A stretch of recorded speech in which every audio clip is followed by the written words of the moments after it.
Olá, sejam bem-vindos à TV HBR Brasil, eu sou Márcio Mussarella e hoje, fazendo a cobertura do evento da Harvard Cenários 2014, nós vamos conversar com Juan Jensen, que é sócio da consultoria Tendências. Tudo bem? Tudo bom. Como é que vai, Juan?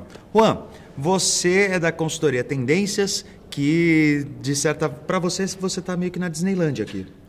De fato, a gente, na Tendências, trabalha muito com projeções, com cenários. Isso. Algo que a gente faz recorrentemente e tem uma expertise muito grande nesse ambiente e fazendo esse tipo de serviço. Quando as empresas buscam o serviço de vocês, elas estão querendo o quê? Principalmente planejamento estratégico, né? Num horizonte mais longo, se o país vai crescer, se não vai crescer, quais são os riscos. Então é dentro desse contexto que a gente faz as projeções e que a gente atende aos nossos clientes. E de que maneira fazer isso num ambiente atual tão transitório, se transformando numa velocidade e numa intensidade tão grande, talvez jamais vista, e não só no Brasil como no mundo todo? Vocês têm um belo desafio, né? De fato, fazer cenários é algo desafiador. Né? E muitas pessoas pensam que não, basta pegar o que o Banco Central já compila na pesquisa Focus, ou eu recebo um relatório de banco que já tem as projeções. E eu já consigo. Mas o cenário é muito mais do que isso. O que é o cenário? O cenário ele engloba questões estruturais, como restrições de mercado de trabalho, restrições de poupança e investimento, a própria função de produção, no sentido de quanto que a gente consegue investir, quanto que a gente tem em mão de obra e, portanto, quanto conseguimos crescer. Então, isso é uma restrição estrutural. Tá. E restrições ou ações mais conjunturais, que no fundo dependem um pouco da política econômica que o governo está seguindo. Então tem política fiscal, tem a política monetária, tem a política cambial, né? Qual que é o modelo de política econômica que está sendo seguido e como é que isso vai, né? Essas coisas vão se consolidar, né? De uma forma conjunta e como é que isso produz PIB, inflação, como é que esse crescimento vai estar entre indústria, serviços, o setor agropecuário de uma forma geral. Então, assim, a gente usa um ferramental de metodologia, com econometria, com relações econômicas, englobando tanto essa questão estrutural, que é a base do modelo, quanto essa questão conjuntural, que vai muito das premissas. Então, a premissa é que o governo Dilma vai atuar desta forma. Certo. A premissa é que, se a gente tiver mudança de governo a partir de 2015, possam ser adotados outros conjuntos de política econômica, outro conjunto de política econômica, que, aliado à estrutura, que é uma restrição, independentemente do governo, ou seja, a nossa estrutura de pirâmide populacional, é uma restrição que está dada daquela forma.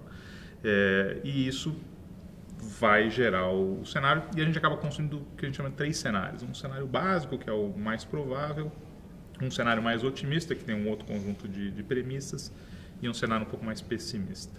E você acha que esses cenários, a produção desses cenários, acaba servindo mais para influenciar o sentimento das pessoas em relação a uma possível realidade percebida, ou eles servem para que elas mudem essa realidade percebida? Acho que para ambos. No fundo, como a gente oferece um leque de três cenários possíveis, consistentes entre si, isso é importante, né? Porque, no fundo, assim, a taxa de câmbio tem que estar consistente com a inflação, que tem que estar consistente com as contas externas. E, no fundo, a gente oferece 3 cenários possíveis. A verdade é que existem infinitos cenários possíveis. A gente tenta delinear 3 com um conjunto de premissas diferentes. E o cliente, ele pode achar que aquelas probabilidades, que no fundo são probabilidades subjetivas de ocorrência dos cenários, não estão devidamente calibradas. Ele fala, não, eu acho que o segundo governo Dilma, ou que os próximos anos, vão seguir este conjunto de premissas. Certo. Bom, se vão seguir este conjunto de premissas, o cenário que você deveria basear a sua análise, fazer suas projeções, planejamento estratégico, é mais condizente com o cenário pessimista ou com o cenário otimista. Enfim, aí vai depender da cabeça de cada um, né? Então, a gente trata de delinear 3 opções, constrói cenários consistentes com aquelas hipóteses, mas para saber que cenário a gente está caminhando, o que a gente tem que fazer é olhar para as hipóteses. Então, tem que olhar quais hipóteses estão se verificando na prática e no dia a dia. Mapeando isso, você consegue observar melhor para que tipo de cenário a economia brasileira está caminhando. Perfeito. 2014, como é que vai ser para você? Difícil, é um ano complicado, é um ano de eleição. é um ano em que aumentaram as restrições para o governo. Então, o governo errou a mão no ciclo político, essa é a verdade. Então, o governo Dilma fez um aperto monetário e fiscal em 2011, começou a afrouxar o monetário em 2011, afrouxou o fiscal em 2012, continuou afrouxando o monetário e fiscal em 2013. E agora? A coisa estourou e a eleição é só no final de 2014. Uhum. E agora o governo está tendo que desfazer um bom pedaço do que fez, né? A Dilma tinha aquela bandeira do juro baixo, vamos entregar juro de 2%.